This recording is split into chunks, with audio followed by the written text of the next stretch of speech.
Assalamualaikum warahmatullahi wabarakatuh. Halo, hai Sobat Kebumen, welcome back to podcast Ngopi Main, Ngobrol pendidikan untuk masyarakat Kebumen. Oke, kembali lagi dengan kami, saya Fardhan Azhar Hilabi Amir Putra dan ada partner saya Alivia Hoirunisa. Dan di sini kami yang akan memandu jalannya podcast pada kali ini. Dan juga pada kesempatan yang berbahagia kali ini ya, di hari Jumat yang penuh dengan keberkahan ini. Berbeda dengan podcast sebelumnya nih ya teman-teman, kan biasanya kita mengundang dari sesama anak SMA yang biasanya mungkin anak organisasi dan mungkin yang sering memiliki kegiatan begitu ya Alif ya. Nah di sini kami mengundang ada ibu-ibu dari puskesmas. Ini mau dipanggilnya kakak aja Mbak ya. Ada Kak Andri, halo Kak. Oke, Kak Andri boleh perkenalan terlebih dahulu dan mungkin cerita gitu dari pengalaman-pengalaman hidupnya gitu. Ini kalau cerita pengalaman hidup ya Fardhan ya. Panjang banget gitu. Panjang ya? banget. Bisa ngalahin sinetron tersanjung. Aduh, dulu ya. Singkat aja ya, singkat cerita aja. Oke, adik-adik semua, kenalkan saya Andri Rosita. Saya bekerja di Puskesmas 53. Sehari-hari saya sebagai penyuluh kesehatan masyarakat. Kadangkala saya bekerja sama berafiliasi dengan UNICEF sebagai pelatih komunikasi antar pribadi. Itu. Oke. Nah, Sobat Kopi Main, pernah nggak sih kalian itu merasa seperti lemas, letih, pusing, wajah pucat? Nah, itu tuh bisa jadi tanda-tanda anemia nih Kak. Betul, dan anemia ini juga materi yang akan kita bahas kali ini ya. Betul. Dan temanya apa nih Kak? Temanya adalah mewujudkan remaja bebas anemia, peran puskesmas dalam mengedukasi tablet tambah darah. Oke, mungkin langsung ke pertanyaan aja nggak apa-apa ya Mbak Andri ya. Oke, kalau aku sih pengen nanya sih ya Mbak Andri, gimana sih perasaan Mbak Andri ketika melihat banyak siswa ya, terutama sih siswi ya kalau di SMA Negeri Kebumen ini ya, yang sering menyampaikan adanya tablet tanda darah. Jujur ya, sedih dong. Sedih. Karena apa? Untuk menciptakan satu butir tablet tambah darah itu butuh duit banyak, duit negara banyak, anggaran negara itu banyak untuk memproduksi tablet tambah darah. Tujuannya biar masyarakat Indonesia khususnya yang perempuan ini bebas anemia. Jadi kalau perempuan Indonesia bebas anemia, nanti kualitas manusia yang dilahirkan oleh perempuan-perempuan Indonesia ini akan bagus ya. Nah jadi anggarannya besar untuk bikin tablet tambah darah. Kebetulan saya punya teman yang dia itu dokter dan lagi sekolah S3 gizi. Dia menceritakan dalam satu butir tablet tambah darah itu diproduksinya dengan sangat susah karena untuk membuat zat besi bisa tersamarkan bau dan rasanya itu memang susah sekali, dan itu sudah upaya maksimal yang bisa mereka lakukan. Jadi jujur aku sedih kalau melihat ada teman-teman yang nggak minum, disimpan, dibuang, itu tuh sedih banget. Tapi di sisi yang lain, aku juga pernah ada di posisi seperti mereka, yang artinya pernah jadi remaja yang ngerasa ngapain sih kayak gini, orang aku juga sehat-sehat aja, juga baik-baik aja, ngapain sih harus minum kayak gini, nggak ngaruh kali, stunting, apa tuh gitu kan ya. Jadi ya 50-50 lah, lebih ke 60-40 kali ya, 60%-nya sedih, 40-nya oke, aku tahu kok keresahan kalian ya gitu. Oke, jadi kan Kak Andri ini sebagai penyuluh dari puskesmas kan. Nah, kita tuh pingin tahu nih Kak, gimana sih cara efektif untuk kakak ini membangun mindset bertanggung jawab sisi putri agar seperti ingin meminum tablet tambah darah itu. Seperti yang kita tahu kan Kak, kalau anak-anak sekarang itu sebagai generasi muda yang harapannya akan membawa Indonesia emas di tahun 2045 gitu.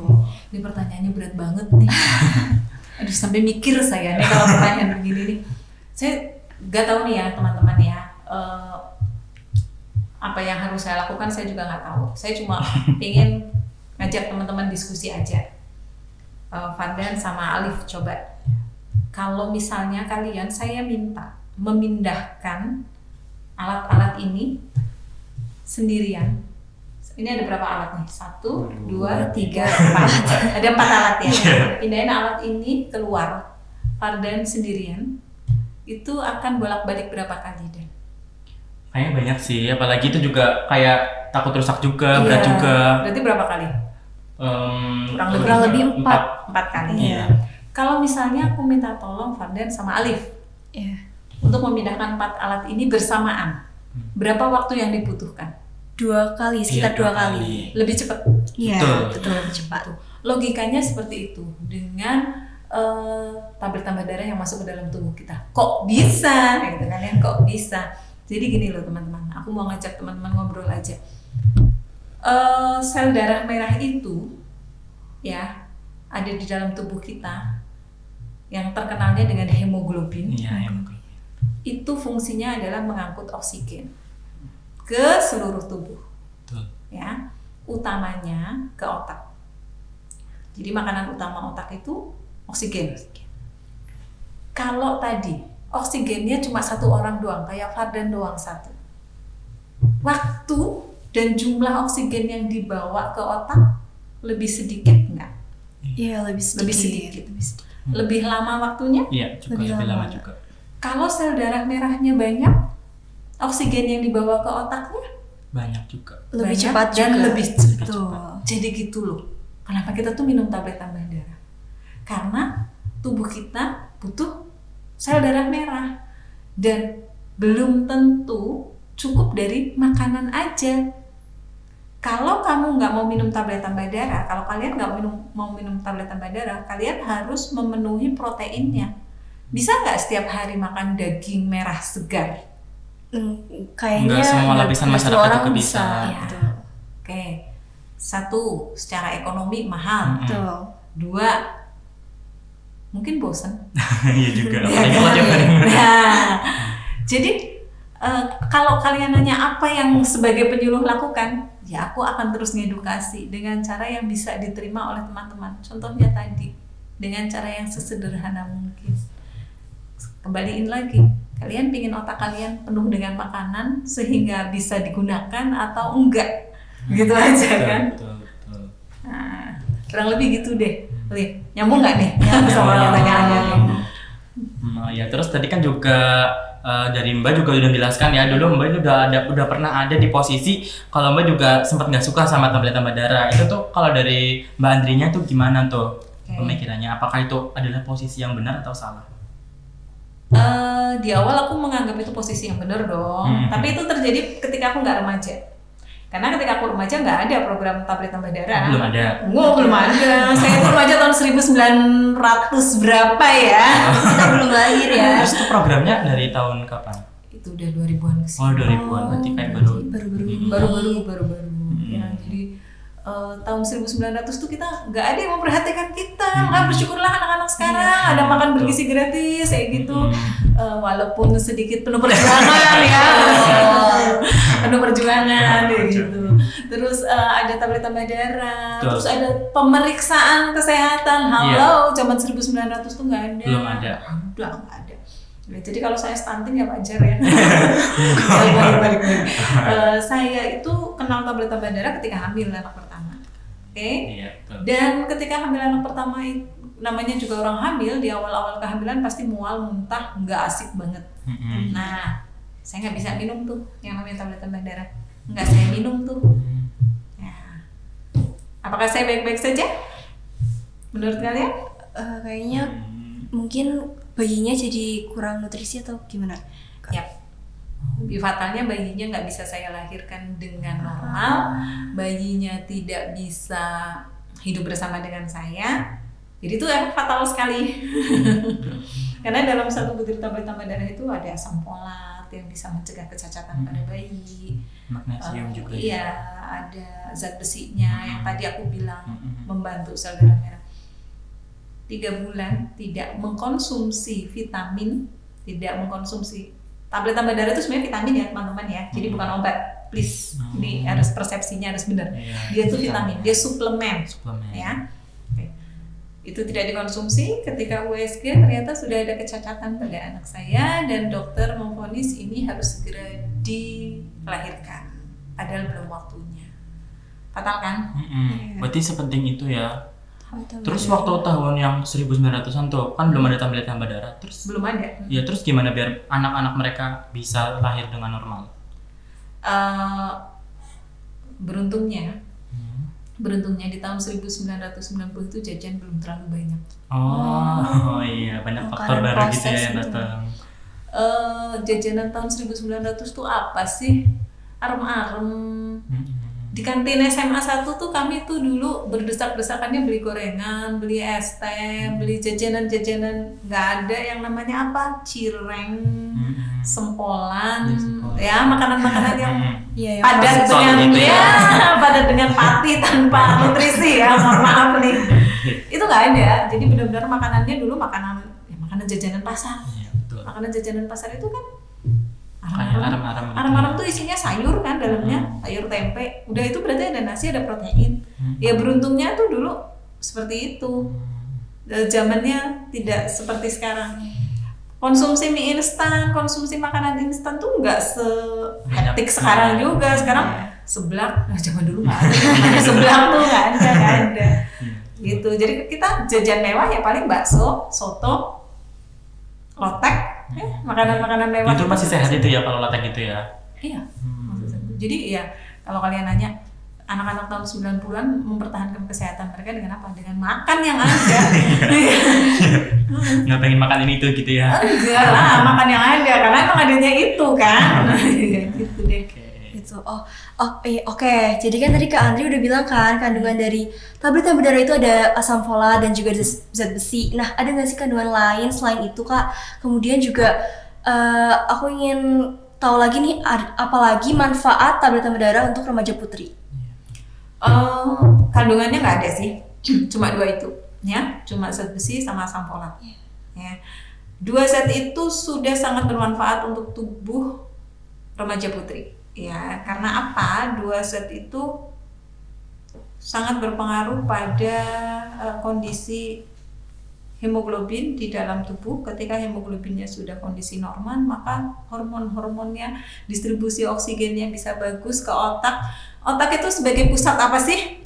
Sebagai pusat Ya dari metabolisme Dari- juga. iya. Mengatur kan? Betul. Yang mengatur semua sistem itu otak kan? Iya, Hormon-hormon itu diproduksi di mana sih? di otak, betul. Hormon seksual, hormon Kebahagiaan. hormon estrogen, progesteron itu kan kendalinya ada di Di otak. otak. Nah, ketika itu terpenuhi, makanannya si otak terpenuhi, otaknya kerjanya maksimal, maka otomatis semua sistemnya akan baik, ya kan? Nah, kayak gitu. Jadi manfaatnya apa? Ya itu tadi. Dia sebagai pengatur semuanya. Jadi kalau ada anak perempuan yang aku haidku nggak teratur Kak, aku kok nggak haid, aku haidnya sering banget. Jadi aku sarankannya 2, benerin pola makan, tablet-tablet darahnya dikonsumsi, olahraganya dibenerin karena olahraga juga ngefek ke hormon kita. Nah kalau itu udah bener, maka bener, insya Allah bener. siklusnya akan bener, kayak gitu. Terus ya Mbak, kemarin kan aku sama Alif sebelum bikin tema yang tentang anemia ini, kita juga udah sempat ngobrol-ngobrol kan bahwa sebenarnya tuh menstruasi itu nggak sakit. Cuman remaja putri belakangan ini tuh kayak aku sering banget dengar mereka tuh mengalami kesakitan waktu haid. Apakah itu merupakan salah satu dari faktor jarang atau nggak suka minum tablet tambah darah itu, atau ada faktor lainnya? Kalau dismenor ya, dismenor itu ada 2, ada dismenor primer, ada dismenor sekunder. Ini kalau bahasa medisnya ya. Kalau bahasa gampangnya memang ada dismenor yang dia normal. Biasanya memang terjadi pada remaja putri yang belum menikah, gitu. Biasanya disebabkan karena apa? Ya karena produksi hormonnya yang tidak seimbang. Jadi kalau apakah tablet tambah darah itu berpengaruh atau tidak? Mungkin ya. Bisa mungkin menjadi ya. salah satu faktor gitu Bisa ya. menjadi satu faktor, tapi bukan faktor utama juga ya. Dan kali aku koreksi sedikit ya, Fardan, menstruasi itu ada yang sakit kok. Jadi ya namanya juga menstruasi itu kan pada dasarnya dia dinding-dinding rahimnya itu terkelupas ya. Jadi pasti akan ada rasa kayak Berarti kalau rasa sakit tuh normal ternyata ya. Oke. Normal. Itu normal ketika kalian memang masih remaja. Ketika sudah menikah masih merasakan sakit, nah itu yang mulai Justru yang normal gitu ya. harus periksa lebih lanjut. Periksa lebih Gitu lanjut. ya. Aku nggak bilang itu normal atau tidak, tapi mungkin periksa lebih lanjut. Gitu. Sambil konsultasi juga gitu ya. Betul. Nah, aku tuh pingin tahu sebenarnya dari pengalaman ibu nih, rendahnya konsumsi tablet darah ini itu berpengaruh atau ada kaitannya nggak nih Bu dari untuk kasus peningkatan stunting? Gitu ya. Karena kita sebagai duta Gendril tuh penasaran juga sih. Kalau bicara tentang angka secara statistik aku nggak hafal ya.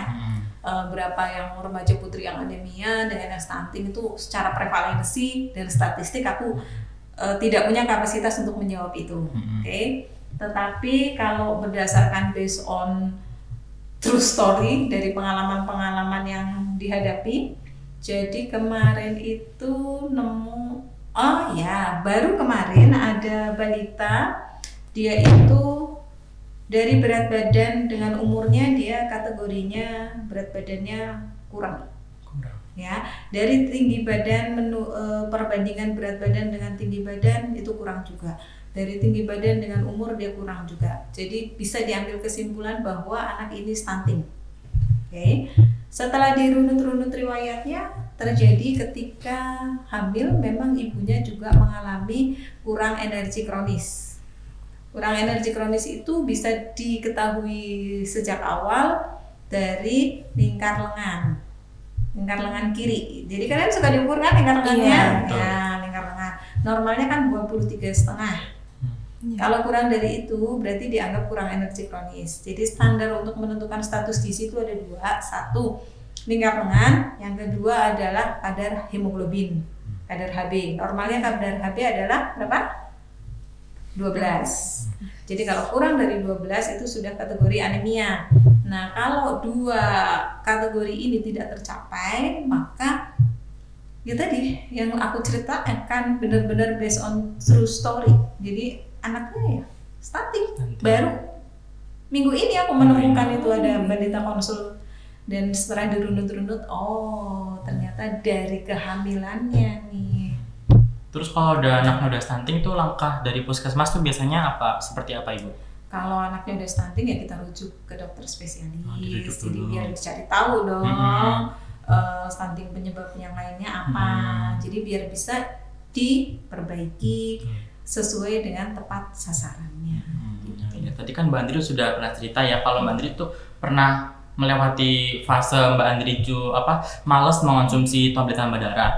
Itu kan juga Mbak Andri sadarnya setelah Mbak Andri setelah 3 bulan itu ya, jadi anaknya tadi gimana ya? Nggak mau dilahirin? Oh ya, nggak mau dilahirin ya. Itu gimana nih biar seluruh remaja putri ini tahu nih sebelum mereka mengalami hal itu gimana sih biar mereka tetap berkomitmen untuk meminum itu?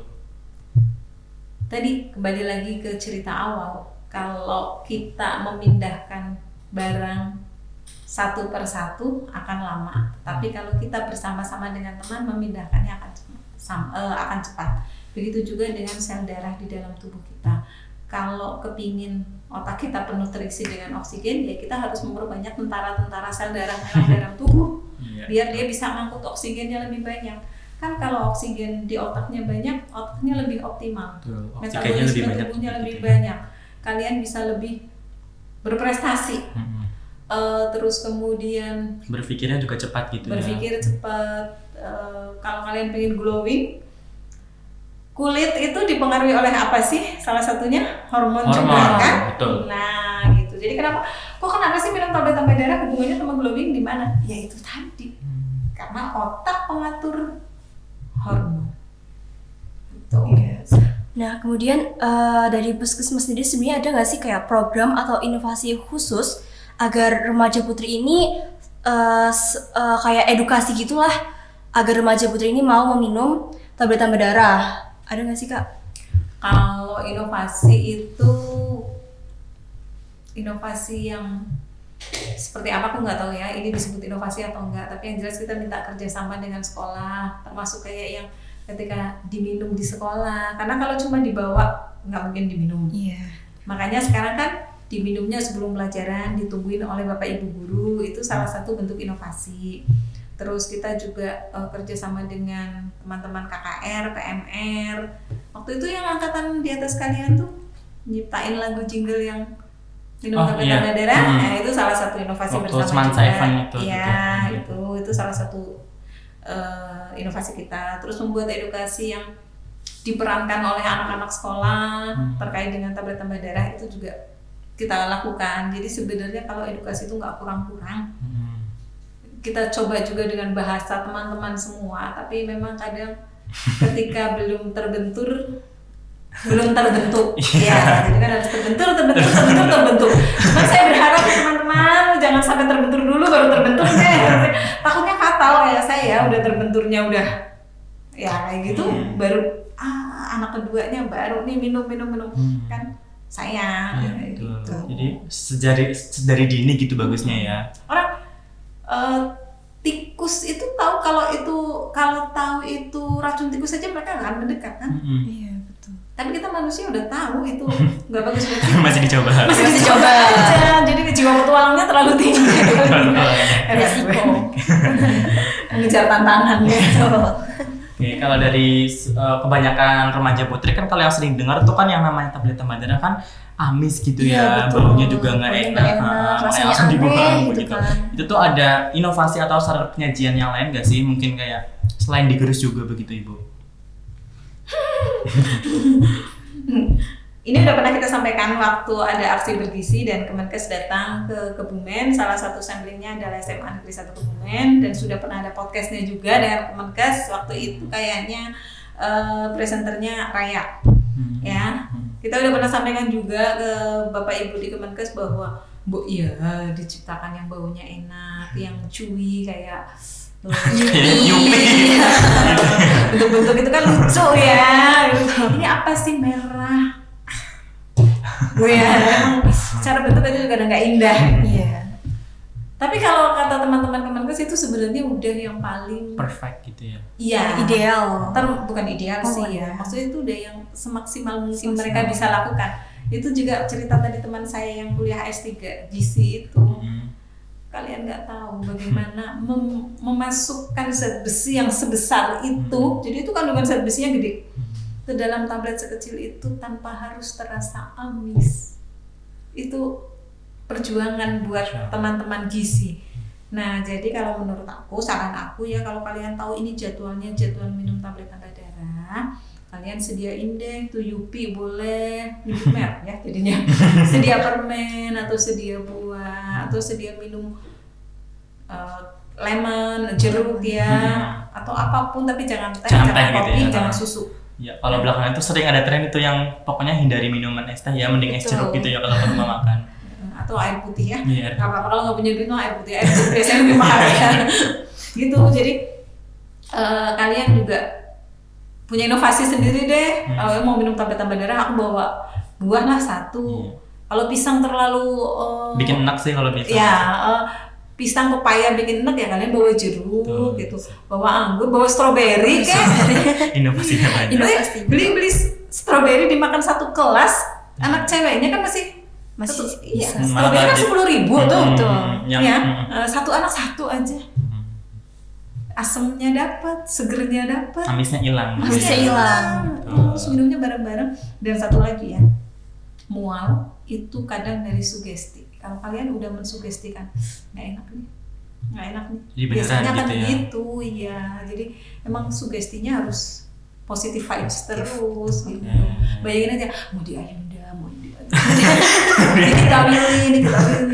Tapi bener sih kalau kita selalu bermanifesting yang positif kan jadi beneran positif gitu ya. Betul. Jadi pikiran negatifnya hilang gitu Iya, kan. betul. Kalau dari Mbak Andri nih ada suatu pesan gak nih buat seluruh murid SMA Negeri 1 Kebumen tentunya atau ke seluruh remaja begitu? Pesan terkait bertambah darah atau Iya. apapun. Betul, apapun gitu nggak apa-apa. Apapun ya. Mm-mm. Apa ya? Bingung saya kalau pesennya biasanya pesen es teh Bu satu. Sekarang harus pesen. Nggak banyak yang ingin saya sampaikan, tapi sekali lagi kalian harus tahu diri kalian, tahu tubuh kalian. Kalau kalian udah tahu tubuh kalian, kalian akan tahu kebutuhan tubuh kalian. Kalian akan mencintai tubuh kalian. Dengan mencintai tubuh kalian akan melakukan apapun yang terbaik untuk tubuh kalian. Salah satunya adalah melakukan hal-hal yang positif, termasuk juga melakukan hal-hal yang sehat. Positif itu kan positif mind, positif tindakannya juga, termasuk di situ ada pola makannya juga. Ya, gitu. Jadi jangan rusak diri kalian dengan hal-hal yang nggak penting. termasuk kayak ngebanyakin makanan sampah itu juga sebenarnya. Junk food gitu ya. Junk food, processed food gitu kan, betul. Oke, berarti kesimpulannya teman-teman bahwa satu buah tablet tambah darah itu adalah suatu hal yang sudah sangat diusahakan ya Ibu oleh pemerintah dan ahli gizi, sudah memasukkan magnesium dan hal-hal lainnya dalam itu, jadi gak amis itu sudah seperfect itu. Nah jadi buat teman-teman semua terutama remaja putri dan tentunya yang ada di SMA dari Kebumen, kita harus memulai dari diri sendiri untuk berkomitmen bahwa meminum tablet tambah darah ini sangat penting ya, karena seperti yang telah disampaikan Mbaknya tadi bahwa jangan terbentur terlebih dahulu, jadi memang dari dini harus sudah ditanamkan. Oke, kita juga di sini mengucapkan terima kasih sebanyak-banyaknya ke Mbak Andri karena sudah mau datang ke SMA 1. Tapi kayak Mbak Andri udah sering banget nggak sih datang ke sini? Banget. Ya kalian bosan ya. SAC udah pernah. SAC, Terus iya, yang betul. makan bareng sama Mbak Andri juga nggak sih? Makan bareng. Iya, iya yang itu udah 2 kali juga. Iya. Mbak Andri nggak bosan? Enggak lah. Aku cinta kalian loh. Terima kasih ya Mbak. Oke, Jangan mungkin bosan-bosan itu ya. dulu podcast pada kesempatan hari ini. Semoga pada podcast selanjutnya kita bisa mewujudkan podcast yang lebih baik lagi. Saya Alifi dan Mbak Andri mengucapkan terima kasih sebesar-besarnya. Wassalamualaikum warahmatullahi wabarakatuh.